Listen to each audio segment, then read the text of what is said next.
just want to welcome everybody to this Fireside chat. My name is Ariel Kranzow. I'm the Senior Content Marketing Manager here at Northpass, and I'm going to be your moderator here today. So let me first introduce Scott Brinker. If you're not familiar with Scott, he's been long considered the godfather of marketing technology after he started mapping out its landscape way back in 2011.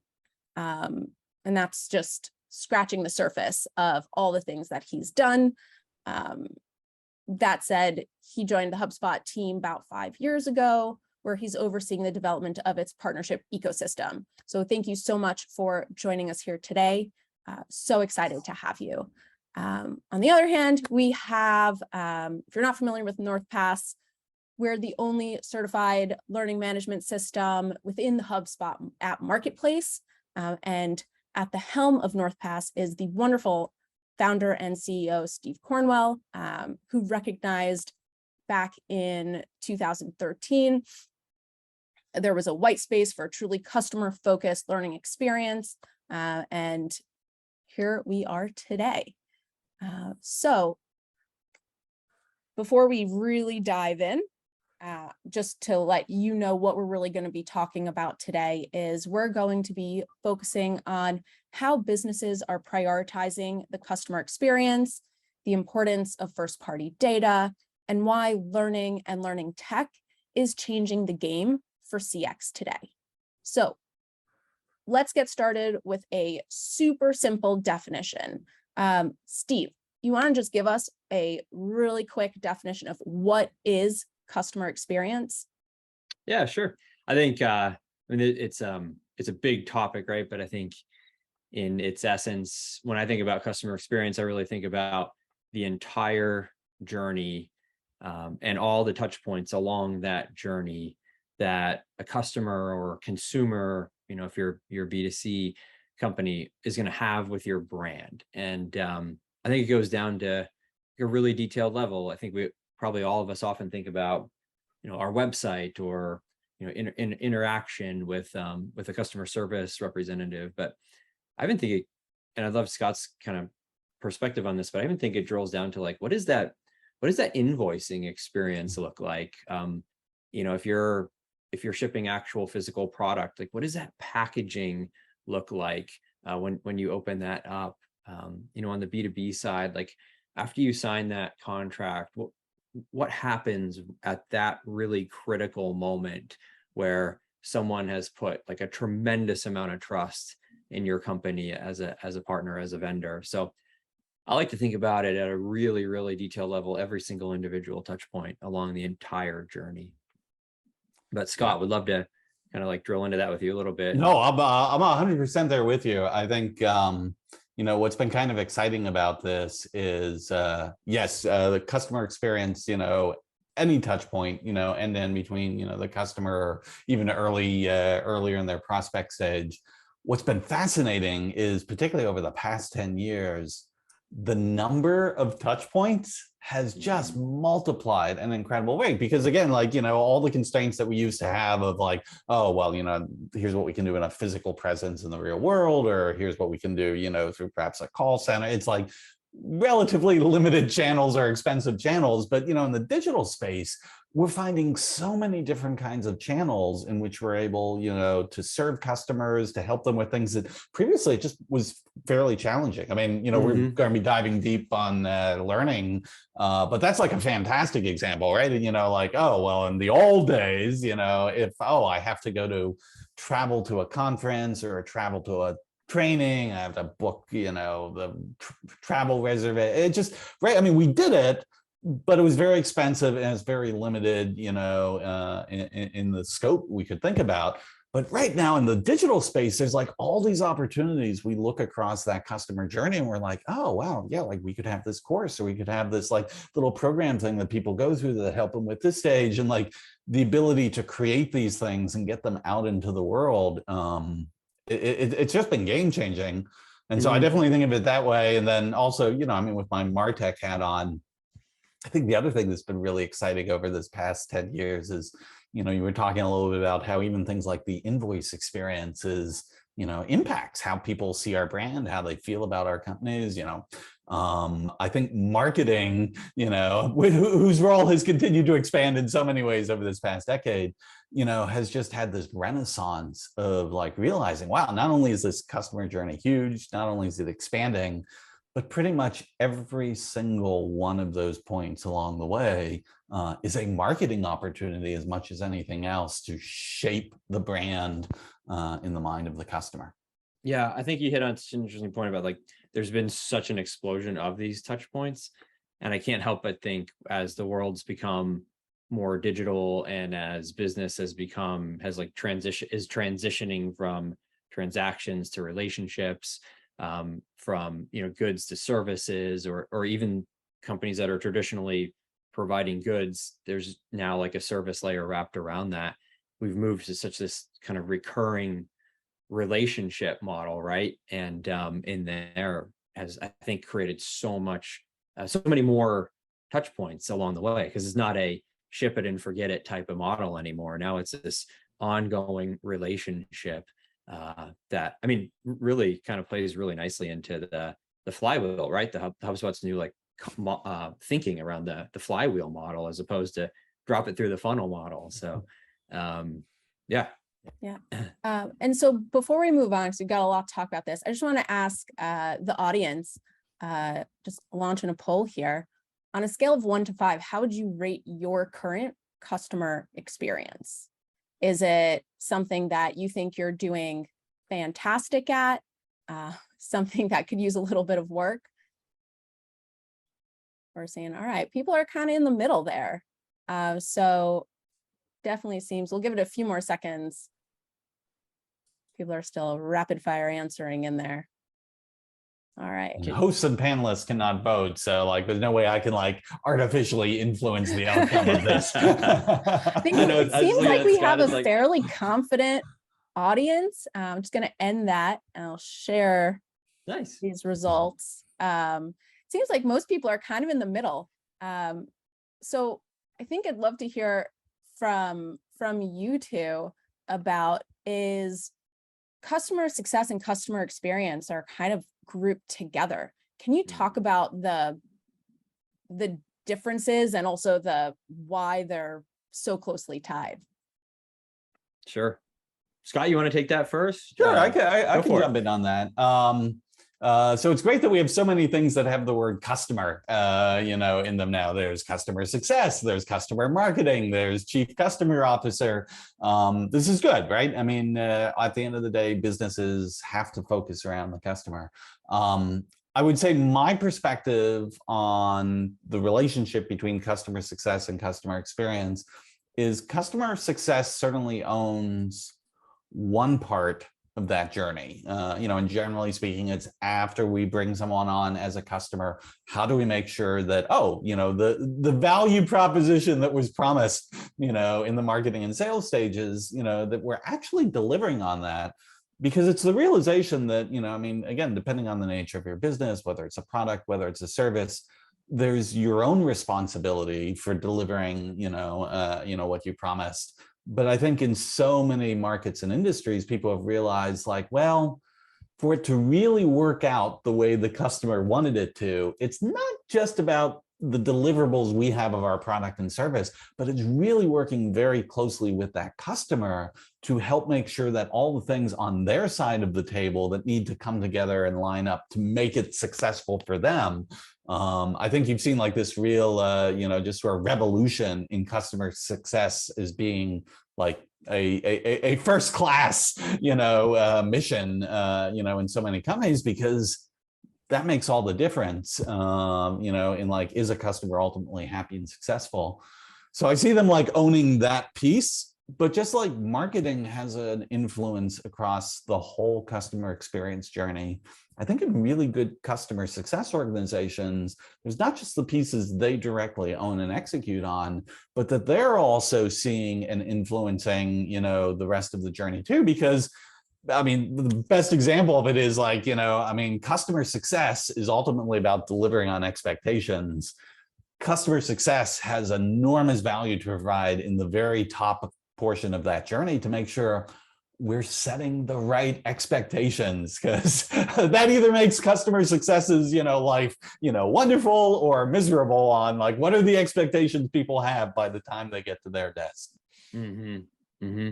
I kind of think about it, like, I mean, very similarly, but maybe another way kind of to paint it is I kind of think of breadth versus depth on this. So when I think about customer experience, I think about the entire company, right? That whole end-to-end process. And like a lot of the little things in customer experience matter.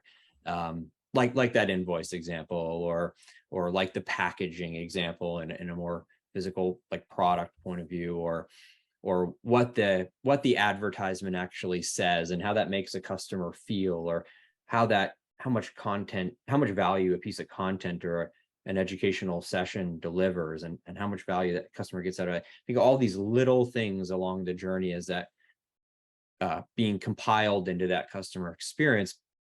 I think of that as the breadth. The depth is where I really think about the customer success side, where that's really going deep with the customer. And Scott, to Scott's point, like really understanding about what do they need, and what's kind of what are they wrestling with, what are their challenges, and then how do you take your solutions, your products, your services, and really make those work for targeting helping those customers achieve their outcomes. So I think one goes really broad, and it's a lot of little pieces that add up to a really big deal, and the other goes really deep and really helps forge that relationship and drive outcomes. Yeah. So both of you bring up really good points. And what that makes me think of is that customer experience is something that over the last few years, we've really been hearing a lot more about it. And why today, in like 2022, what makes today's environment so different that it's time for companies to start prioritizing customer experience? Yeah, I mean, these past couple of years have been, like crazy. And yeah, so many challenges, but if there's a silver lining to, this sort of forced transformation, that every company, had to go through, it's the recognition that we have so much opportunity to provide like deeper and better engagements to customers through digital channels. A lot of the changes in work behavior patterns, with a lot of remote work or hybrid work, has also changed the way in which people are in a position, like to consume things, be able to sort of increasingly like cater the schedule of their day of, oh, this is what I want to consume at this time and how I want to fit this into my particular workflow.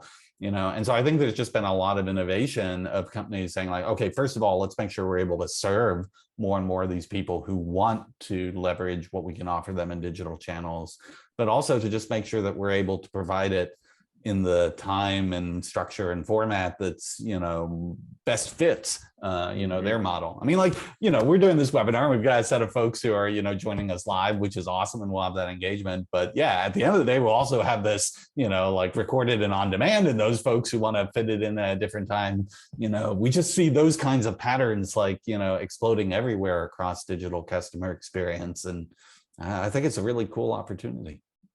Yeah, I think those explosion of channels, the acceleration to digital, which has caused kind of the explosion of those channels. And I also think another big one here is just the competitive field.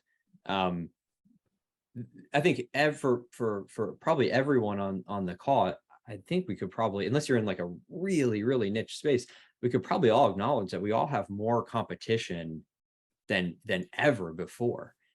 And there's so many reasons for that, right? The cost of starting companies is lower, the cost of starting digital companies is even lower, et cetera, et cetera. But there's just been an explosion of companies and startups and all the different categories. And so some of the things I've observed is that like products are becoming more commoditized, like pricing's kind of all the same. So how do you really differentiate in this more competitive environment?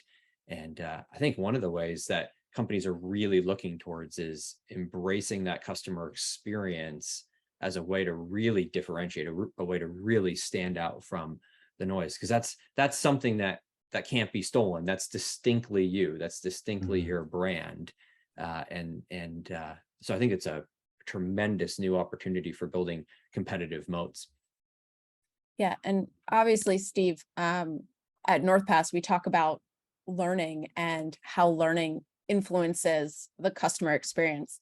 Do you think you could take us a little bit through how learning and customer experience got to where we are today?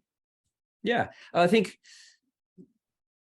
it's interesting when you look back just the evolution of corporate learning, the maturity of corporate learning. It very much started out of necessity for HR teams, right, to ensure compliance and governance, within the organization. I think then it evolved to be a little more employee first instead of company first, right, where it's upskilling and enabling career growth.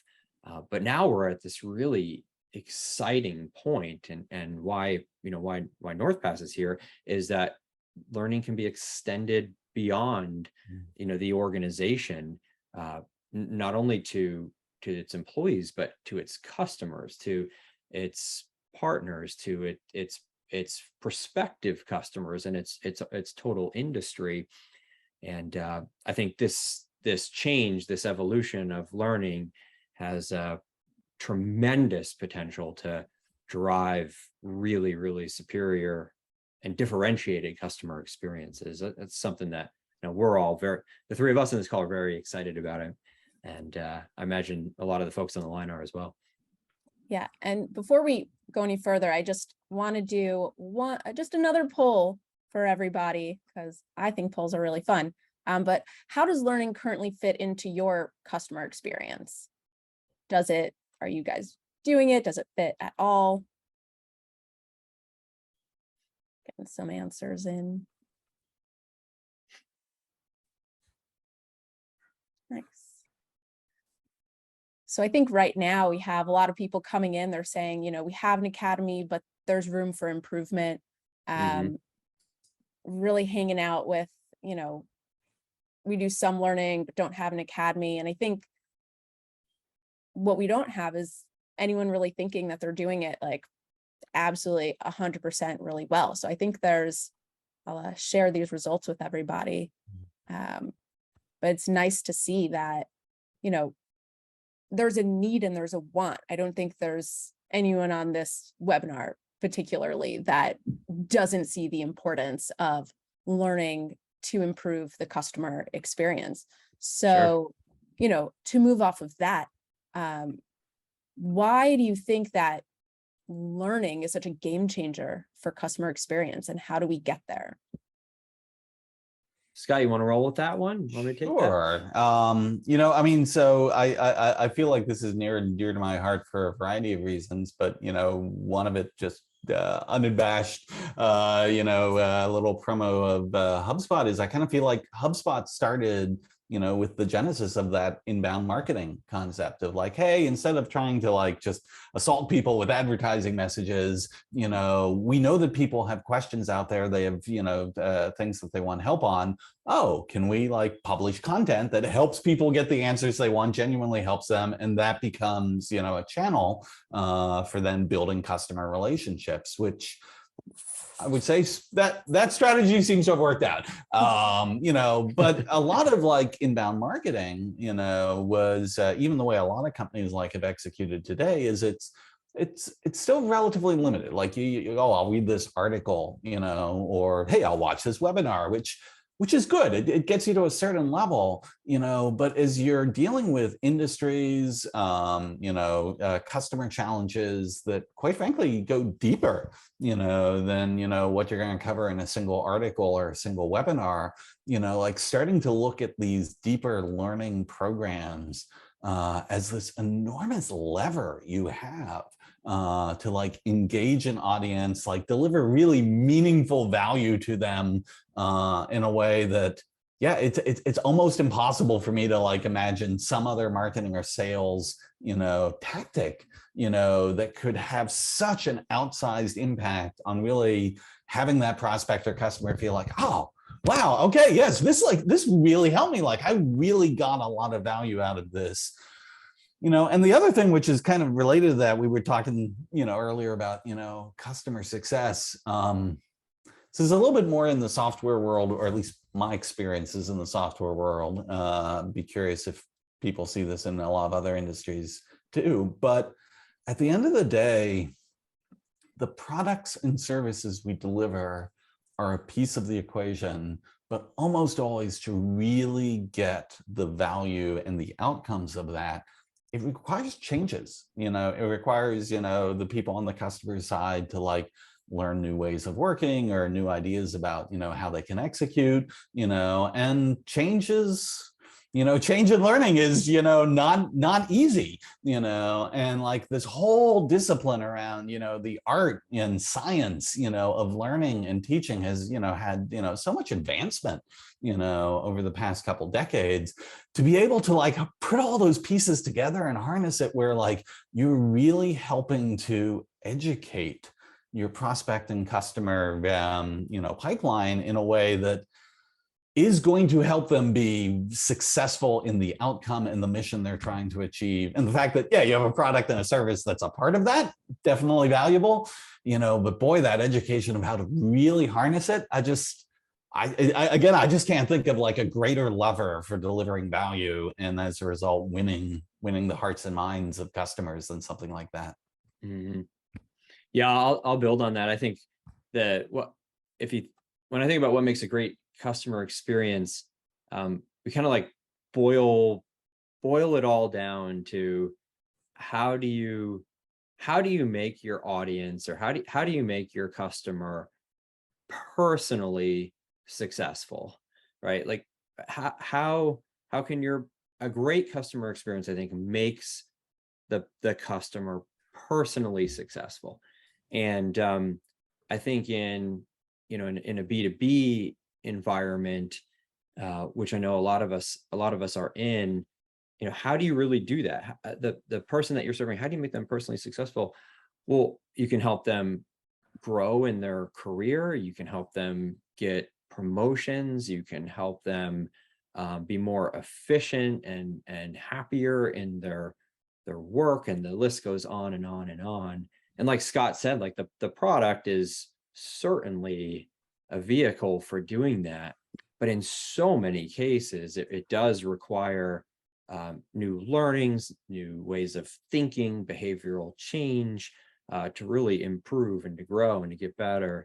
And so that's where I think learning has such a high impact role in the customer experience, because it really helps people kind of expand their horizons and the way they think about things in new ways, in more efficient ways, in more productive ways. And then that's when the adoption of a product, that's when the adoption of a service becomes very natural, is when someone really understands this kind of new way of thinking. I know, HubSpot re-educated the world on the inbound methodology. In a much smaller, more niche example, the foundation and the founding of Northpass was very much in a similar. In a prior company, we were retraining an industry about how to think about their supply chain.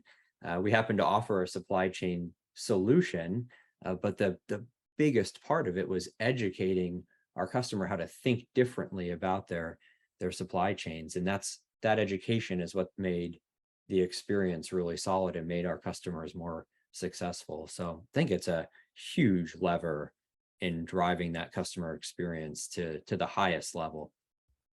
Yeah, and customer experience can be, influenced not just by, the customer success team or by them having access, they have access to the academy, but it can be used and really should be used by every team, right? Even you bring up HubSpot Academy is something that it's not just for customers, it's really for everybody. And it's for anyone who wants to learn about any topic within the realm of what your company talks about. You want to expand on how every team can really influence the customer experience by their learning as well.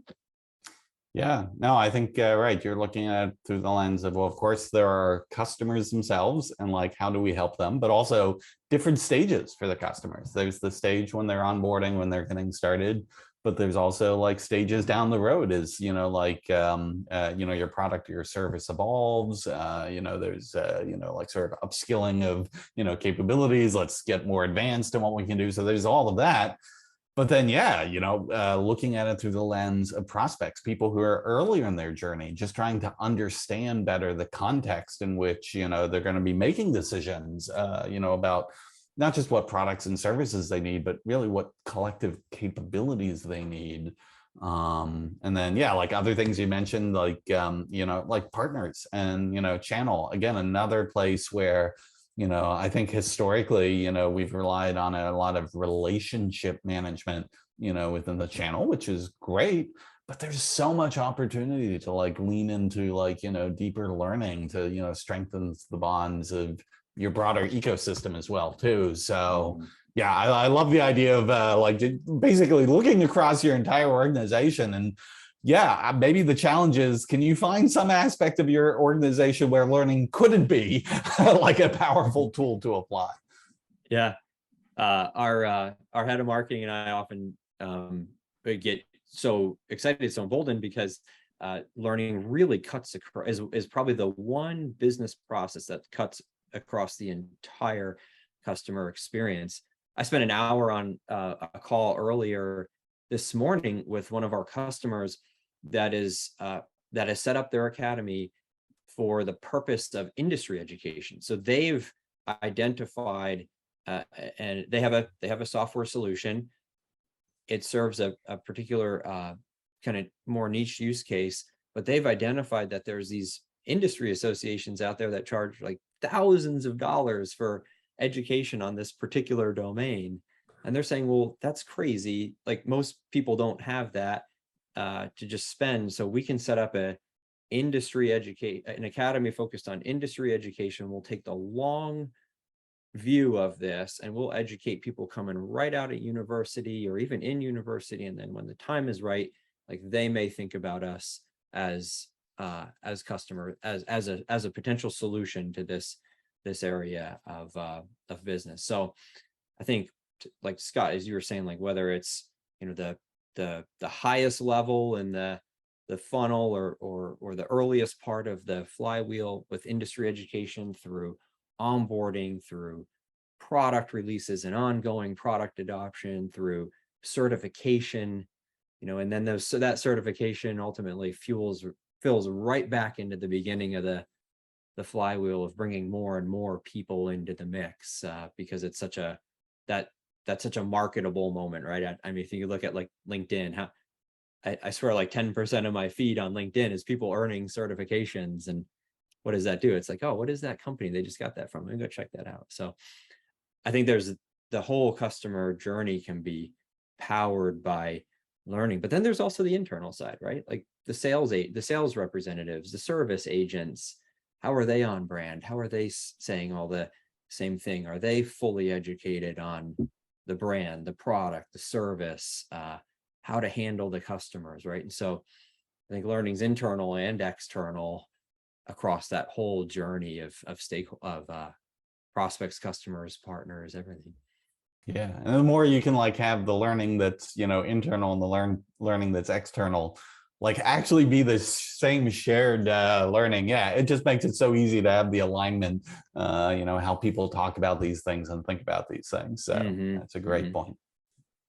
Yeah, and with learning having such a great impact on customer experience, it's actually really impacting the CX tech stack as well, right? Like feels like the conversation, and maybe it's because I'm involved in it, that my LinkedIn feed is people constantly talking about learning. But I feel like the learning tech was kind of something that was a nice to have. And now it's kind of transitioning into this thing that is almost becoming a must have in your customer experience. And, with moving on to things like, getting first party data, because that's something that is coming eventually, even though it was just pushed a little bit. How do you see that affecting business today?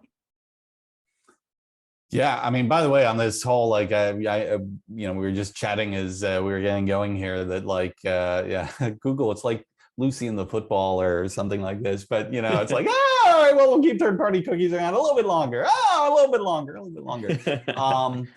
However that shakes out, it will in time, and I think it's, companies are wise to recognize that there is limit to what that direction is going to be. But even while third-party cookies are around, I mean, I'm just going to go on record and say that the quality of data and how we can leverage it with third-party cookies basically sucks in comparison to like actual first-party data. I mean, the first-party data, and part of it is, we started this whole webinar talking about like all these digital touch points that we have across the entire customer journey, and the truth is, while all of these things have the ability to generate data and then have data like get applied to, help optimize the experience, customers have with that, for a lot of companies, they've barely scratched the surface of being able to pull in all that data and actually operationalize it in like, okay, what we've learned from that first party interaction with the customer here's what we can take away from that to like help make sure that the next step,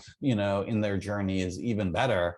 And so, hey, listen, while you can use third-party cookies, go ahead and use third-party cookies, but if in today's digital data-driven world, like you aren't really digging deep into like, what is the really massive size of the frontier we have for first-party data, I think you're missing a huge opportunity. Mm-hmm. Yeah, and how do you capture first-party data, right? And how do you enrich first-party data? I think we're going to be entering a whole new kind of era of how you do that, and I think communities are a big one. Academies are a big one. These newer, more differentiated ways of kind of cutting through the noise and having a lot of intrinsic value in those things that people just want to join for the pure value of those. So to your point, Ariel, I think like that's a big reason why we're seeing, the early adoption of learning as like central to the CX stack now is just more authentic, more intrinsically valuable ways of getting content to people in this changing world here of MarTech and advertising. Yeah, and so I'd love to get attendees online. What are your thoughts on, I mean, now third-party cookies are around for another year. I'd just love to quickly get your feelings on the subject, because it is something, especially within marketing and within everything that we do. It's something I have these conversations all the time of like, we could keep doing what we're doing, and everyone seems to be really stressed about how to actually get this data kind of wrangled. I know I can't actually officially answer the poll, but you probably all figured out what camp I'm in. Yeah, so I'm just gonna answers are in. But it seems that people are just happy to just have a little bit more time to really build up their strategy to use first party data. And we got some people who are really excited about it. And I think a lot of that comes with like the reason why it's going away, which is, creating privacy. But thank you all for participating in that poll. It's just something fun and timely, really, that we were talking about this last week, 2 weeks ago, and then the announcement came. And so thinking about how we use first party data from learning, right? Like, and learning and all that data that's integrating and flowing between, from your learning experience and your customer experience into your CRM tools, it creates something pretty interesting.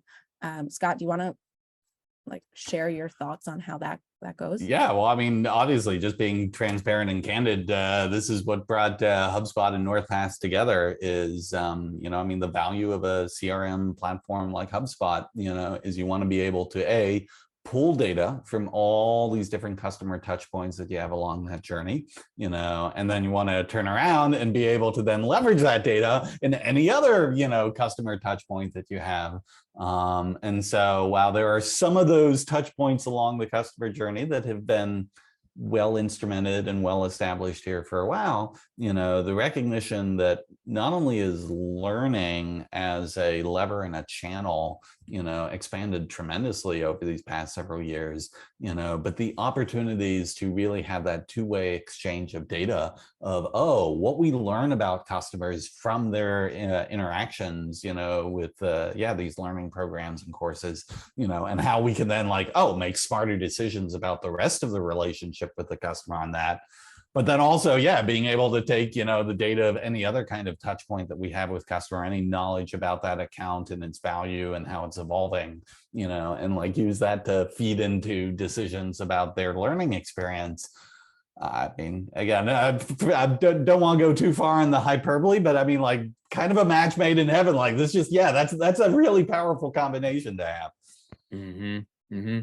Yeah, when we think about learning in the for the customer experience, it's like the brain of the customer experience, or the orchestrator of the customer experience is the CRM, right? And so having learning directly tied into the CRM, filling the CRM, enriching the CRM with data about what people are learning, what they're interested in, how they're engaging in it, where they need help, and then having the CRM trigger relevant learning experiences when people need them, where people need them, what they actually need, creates a really intelligent, a really automated, a really relevant and personalized experience that is really necessary today. I mean, we talked earlier today about how because of the digitization, the acceleration of digital channels, the explosion of digital channels, everyone's overwhelmed with content and things. So learning is no different. How do you make that learning hyper personalized? Just like ads on Instagram are insanely personalized now. How do you make learning that on par with that, right? And it all comes back to the CRM. Who's the person? What products have they bought?